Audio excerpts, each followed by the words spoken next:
So this panel, I've been really excited about getting to present. It's all about the future of fashion, digital to physical.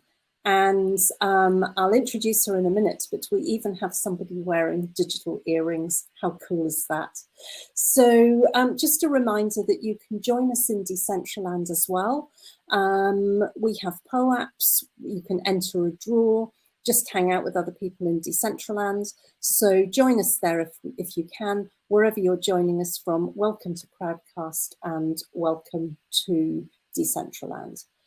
So today, obviously, we're launching Portal, our brand experience playground in Decentraland, where it's possible to buy an item you can see in the metaverse and then receive that item in the physical world.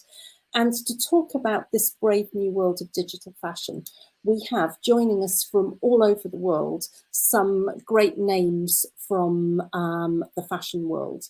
So I'd like to introduce Shashi Menon, founder and CEO of Nervora and UNXD. Welcome back, Joe Pace, Head of Business Development at ASICS.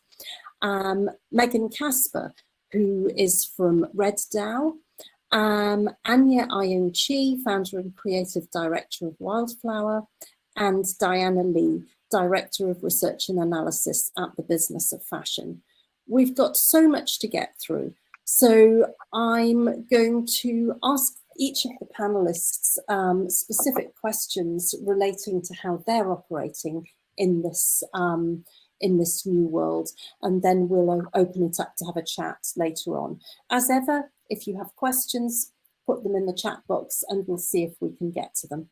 So this is all about what some people call digifizzies and other people call fidgetals.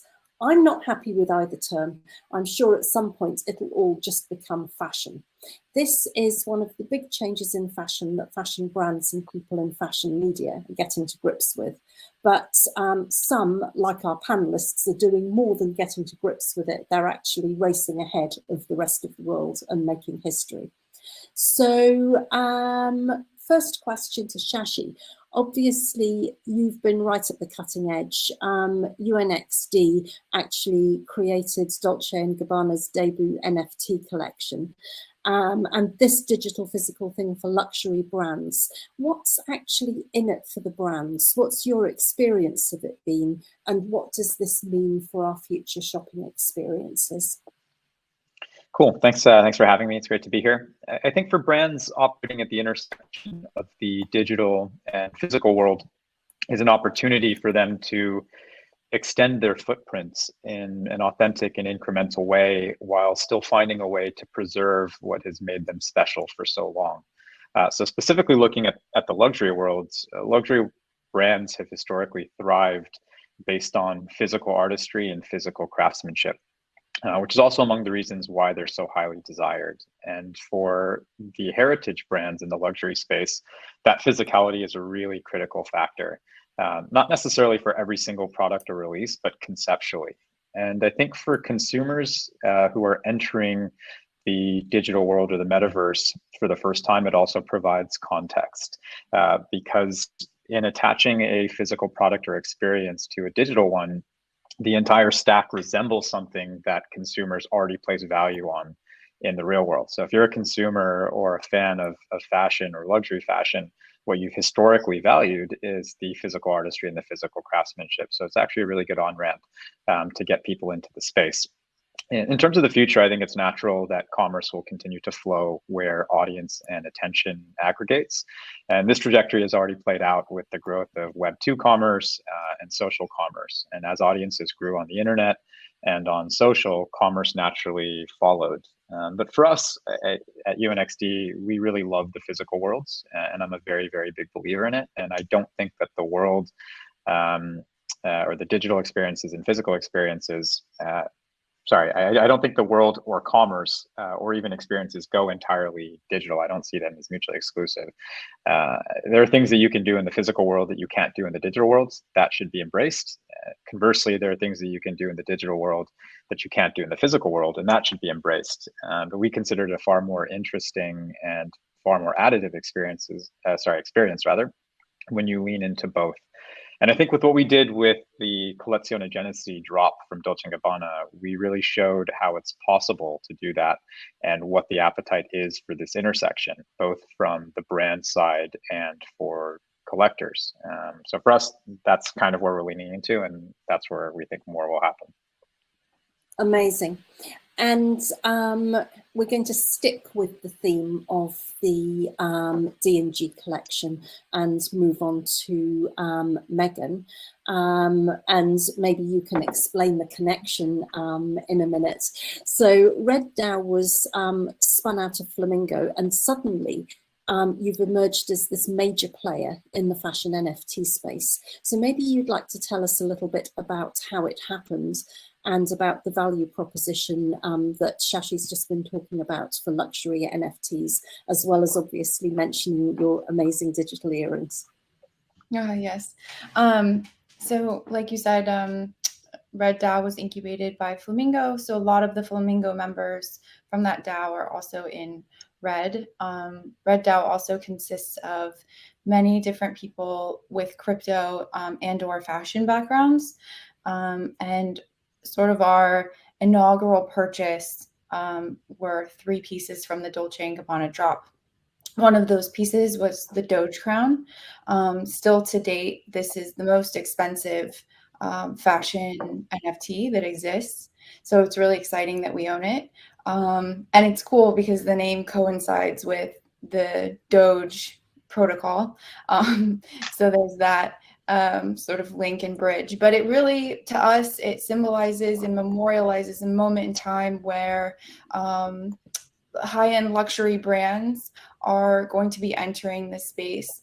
And fashion NFTs are really cool because unlike art NFTs, where you can really just use them in 2-dimensional, maybe you could use them in virtual worlds, like the portal that Boson has today. But the fashion NFTs, to me and to a lot of the Red DAO members, is more interesting because we can use it and wear it. Like I'm wearing these earrings. They're not real. These are 100% superimposed as augmented reality items. There are also NFTs on the blockchain, so I can immediately sell them. I can put the smart contract up for collateral for a loan. There's many different capabilities that get unlocked with digital fashion that physical fashion doesn't allow. But by linking the two, you're just sort of getting this added bonus. And we think that what Dolce & Gabbana has done is a guiding light for many more fashion brands to enter the space. But over the next 10 years, I think that we're going to see every major fashion brand participate in the space and also find lots of new emerging artists and designers from these capabilities that are provided and afforded through the technology. Absolutely, and it's exciting being so early with this.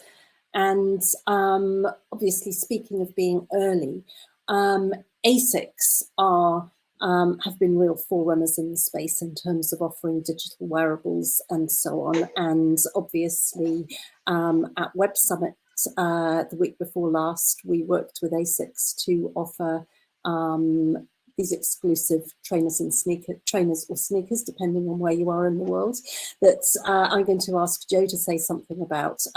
But also, in the context of these trainers, could you tell us a little bit about the ASICS metaverse strategy and what the idea of digital physical means to you? Yeah, absolutely. And also, thank you for having me. Yeah, the strategy we have right now is, I'd say, very nascent. We have a learners and beginners mind towards this right now, and ultimately, what we're excited about is connecting digital experiences that inspire physical activity. That's our core mission as a brand. We want to help people have a sound mind and a sound body, and with Metaverse, what gets me personally excited is it's a place to experiment, not necessarily just for the brand, but for individuals as well. So if somebody who has a fitness goal or an exercise goal can go into the metaverse and feel a certain way wearing a digital good, whether that's a pair of ASICS shoes or a new dress or a pair of earrings, that's a feeling that you have in the real world and hopefully can inspire you to take action in the physical world. So for us, you know, exploring ideas like helping people try on new shoes and new products that they may not be comfortable trying on, or going into the store to try on for whatever reason. You know, trying that out in the metaverse, seeing what it's like in a safe environment, learning about our brand, getting inspired by our brand and some of the opportunities and experiences that we provide in the metaverse, and then hopefully taking those experiences, getting excited, you know, maybe running a marathon, or maybe getting out there and going for your first walk in a long time. So yeah, I think for us, it's about inspiring physical activity at the end of the day. And to get there, I think we'll have to partner with hopefully some people on this call and others outside of this call to make that happen. I think it'll take a lot of partnership and collaboration and learning. So yeah, personally super excited about it, and hopefully we can bring some people out into the real world, starting from the digital world. That'd be great. Yeah, it's amazing. Thanks so much for joining us again, Joe. It's always a pleasure to talk to you. And your comment about sort of this idea of moving backwards and forwards between the physical world and the digital and so on is at the core of this. So I'd like to turn to Anya to talk about your latest really beautiful collection. So you're offering NFTs via Foundation that come with physical merchandise. But you're not only doing that crossover with the physical world, you're actually working with real world charitable organisation as well, showing the real fusion of digital with the real world. Perhaps you'd like to tell us a little bit about both these initiatives. Sure, absolutely. And also, again, such an honor to be here. So I have a brand called We Are WYLD. We Are WYLD is a festival brand, festival wear. I'm from the Caribbean, from Trinidad, and so I've designed for a long time for Carnival. The brand was also very much inspired by going to Burning Man, and in fact, I feel as though, you know, walking through Decentraland feels a lot like being at Burning Man. So there's a lot of correlation in the attempt of the brand is to really encourage a sense of freedom through self-expression, radical self-expression. So being able to create for this incredibly, you know, just fully imaginative space as a designer and as a sort of, you know, seeing all the other designers in the region from the Caribbean have an opportunity to design in this way, it's absolutely fantastic. It's to Joe's point, you know, there's just so much room for experimentation, and for young emerging designers and for people from the developing world, especially, having access to this type of technology is just, it's really incredible. So the social impact aspect of it as well, I've made quite a pivot over the last 5 years of my career, really focusing on merging social entrepreneurship with my design career, because again, coming from the developing world, there's just so many issues to tackle, and so the bridging of both the digital and the physical world, and being able to support the Women's Livelihood Initiative that I've developed with IDB Lab in the Caribbean, it's just an expansion of the types of ways that we can leverage more audiences, more exposure, create more livelihood opportunities for the women at risk in this region. And there's just so many more touch points. You know, it's an incredible opportunity, and really can't stress how being from a part of the world that is not normally at the forefront, or not normally given room to be at the forefront, this approach to technology and just the avenue, it's incredible for us, and it's incredible to be able to have a conversation about it with all of you. Amazing story. And this idea of the digital world kind of bringing people in touch with each other and opening up opportunities that just weren't there in a purely physical world is, I think, an overarching theme with all of this. So moving on to Diana, thank you so much for joining us. And as somebody who writes and thinks about all of this a lot, we're all going to be spending a lot more time in the metaverse. So things like digifizzies or fidgetals, whatever you call them, become ever more important. In your view, what is the place of digital wearables in the fashion universe and the fashion economy? Yeah, absolutely. Thank you for that question. I think that is a really big deal for the fashion industry to be able to figure out what exactly people are going to want to wear in these different virtual environments. And that's actually a topic that the business of fashion has spent a lot of time thinking about. We recently published a report called The Opportunity in Digital Fashion and Avatars.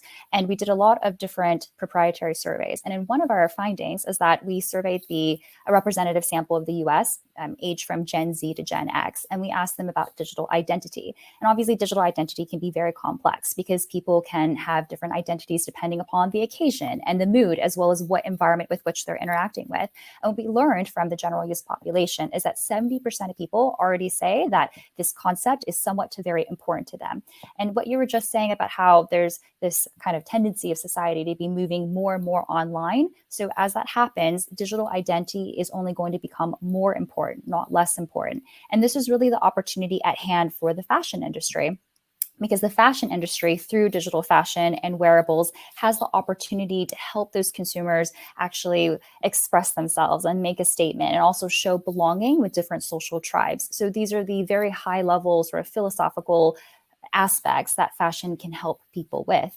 And another one of our surveys actually was specifically of people who came from DressX and the Fabricant. So this is already a very digitally savvy community. And the idea here was to be able to understand why they purchased digital fashion in the first place. And there are essentially three key reasons. So the first reason was because this community wanted to stay on the cutting edge of technology. And the second reason was because they wanted to support a digital brand or a digital artist. And the third was because they wanted to be able to have the digital asset as a potential investment. So this is a really interesting picture to me, because what it means is that the people who are at the cutting edge also see digital fashion as being cutting edge. So it means that it's still a very novel concept, but there's also a long-term angle, because they're buying the digital fashion today with the hope and the idea that this is going to retain value and it's going to possibly increase in value, and it's actually going to be an asset, it's going to be an investment. So there might come a day when everybody spends more time online than they do in the physical realm. And so when that happens, the first reason of staying on the cutting edge of technology falls away, and then the role of digital fashion is just completely normalized. And that's what we'll all be wearing at some point in time. So I'm interested to see how that all pans out. That is an absolutely superb analysis. Thank you so much.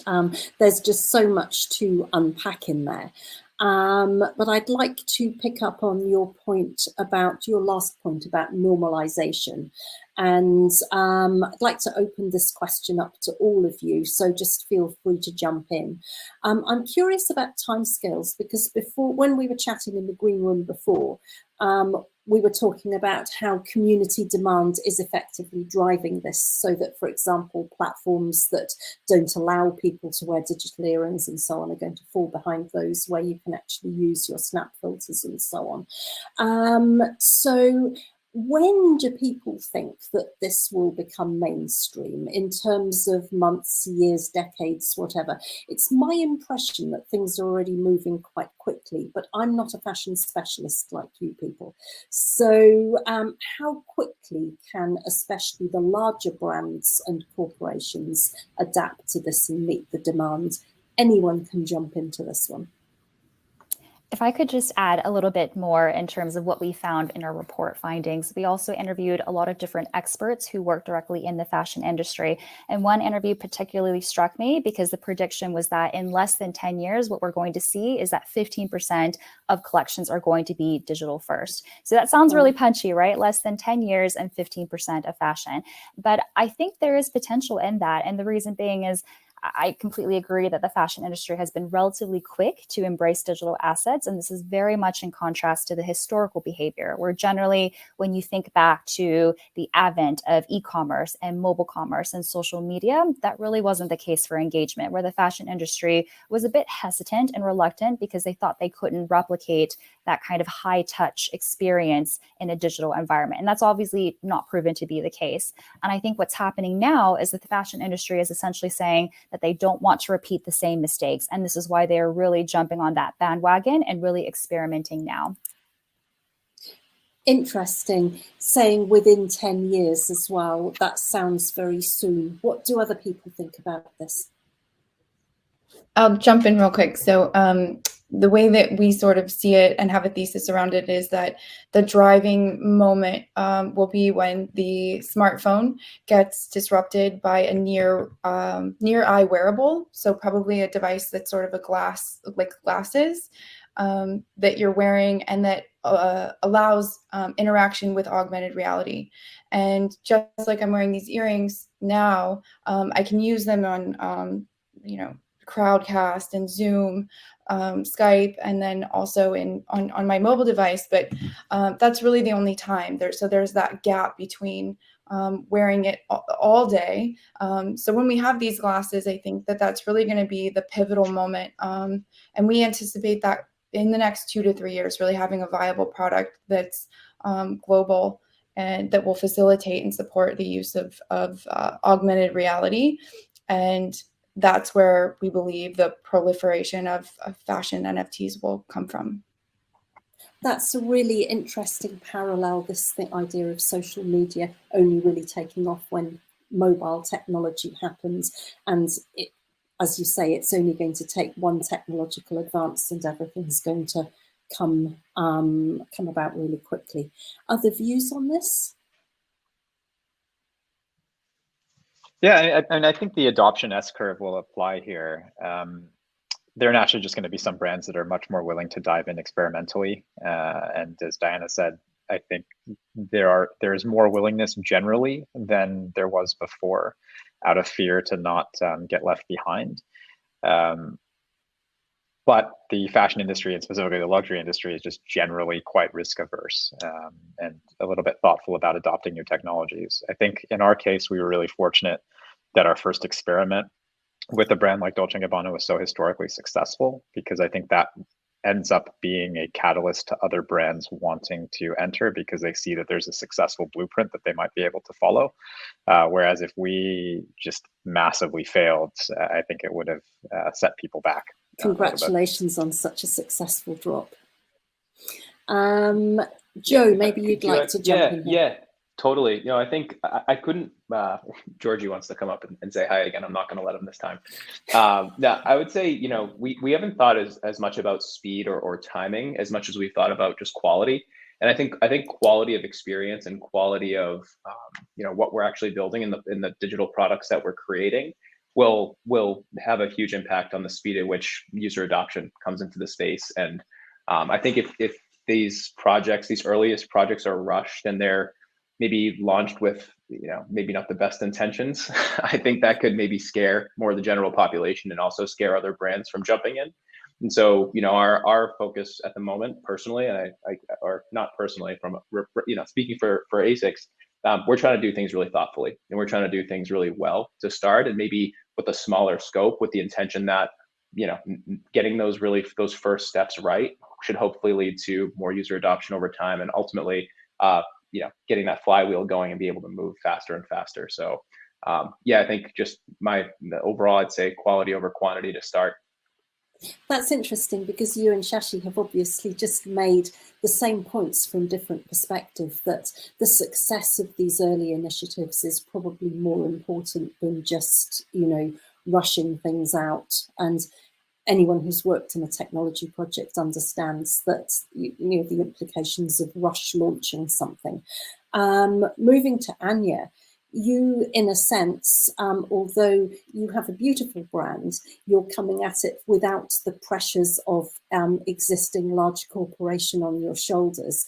Do you think that inspires you to be able to, in quotes, move quickly and break things, or do you see it as a benefit or a disbenefit?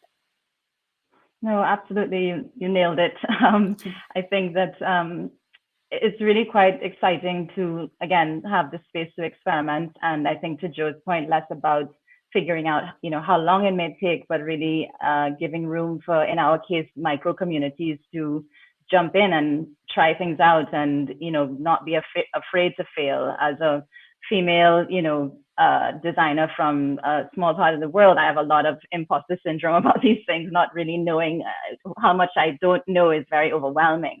But what we're actually doing is trying to bring a community along with us. And we have these sort of crypto literacy very casual meetups to help people really feel like the space belongs to them also. And I really am banking on the sort of the niche market, really micro approach to entering the space and seeing how much can we get done without trying to be perfect, you know, without having to know everything, because you'll miss the window if we do that. So for instance, you know, we just dropped a sneak peek of our very first wearable today. We wanted so badly to get it through the DAO in time for this conversation, but you know, it's that sort of thing. Like, we're just sort of rolling with it.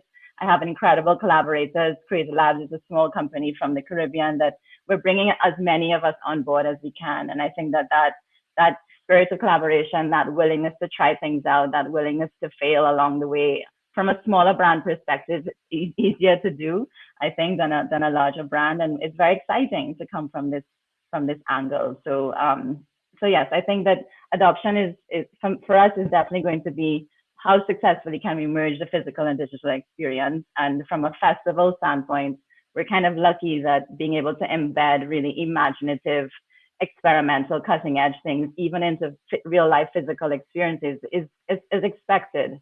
So for instance, we've missed Carnival in Trinidad for a year because of COVID, and we know that when it comes back, it's going to be massive. And if we can integrate as much of this new digital world into the physical experience, the adoption will be much faster. Amazing points. And I get the feeling that in years to come, when we look back at conversations like this, it's going to seem quite quaint that we're looking ahead to something that people will really take for granted in the future as these worlds merge. We're sort of moving towards the end, but I think we've got time for just one more kind of round table point. Obviously, especially with luxury fashion, well, and with just things in general, it's nice to be able to touch a physical, you know, garment or shoe or whatever, and kind of pick it up in your hands and feel it. What, in terms of digital wearables, how can we compensate for that tactile thing?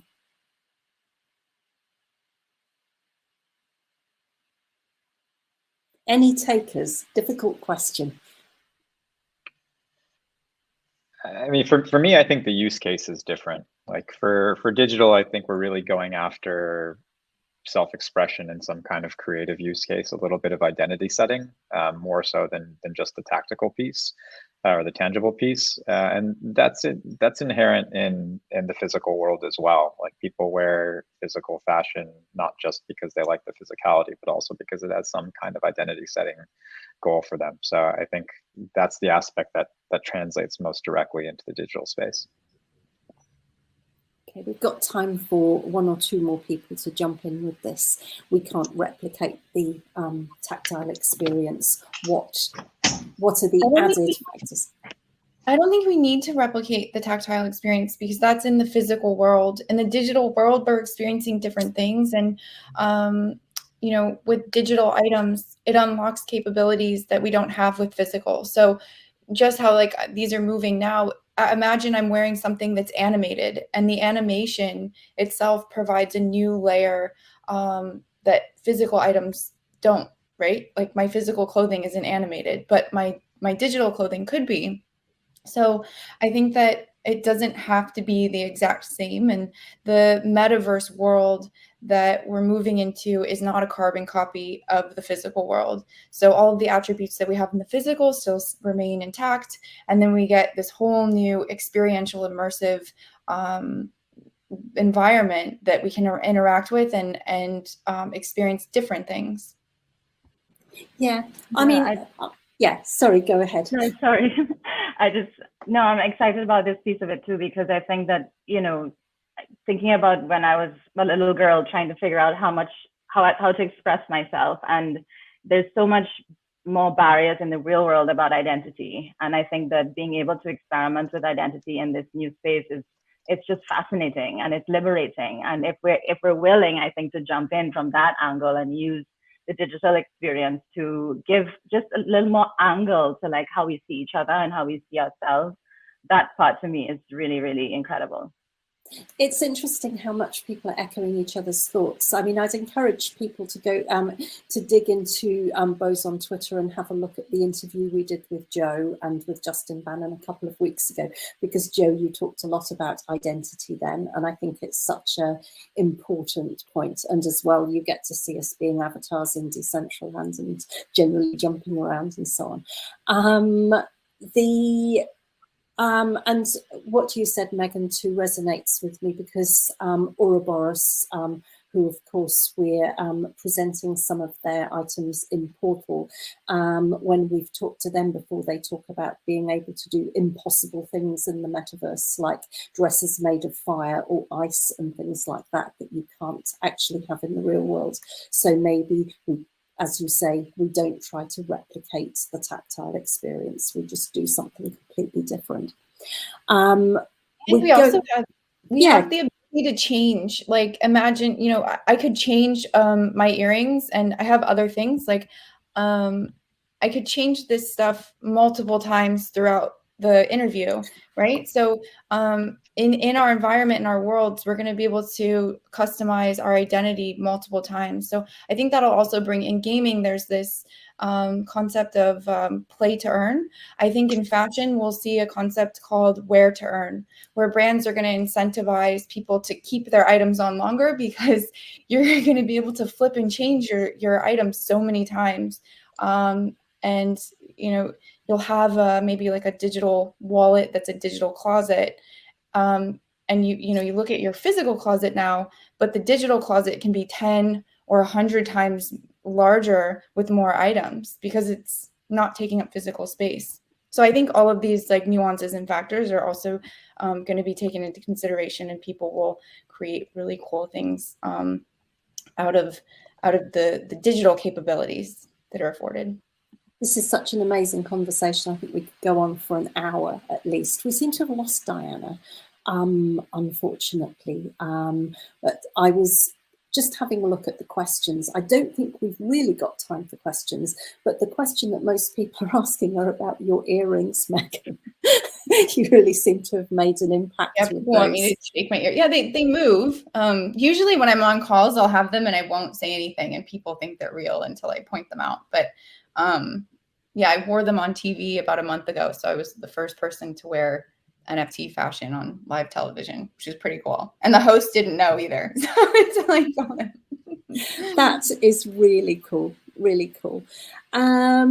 Okay, so I'm tempted to overrun this panel and ask you all loads of questions, but I think we're already running late and it would be quite good to move on to the next panel. So I'm going to thank you all so much for a really brilliant conversation, going clockwise, Shashi, Joe, Megan, Anya, and to Diana, if she's listening. Really appreciate you giving up the time for such an inspiring conversation.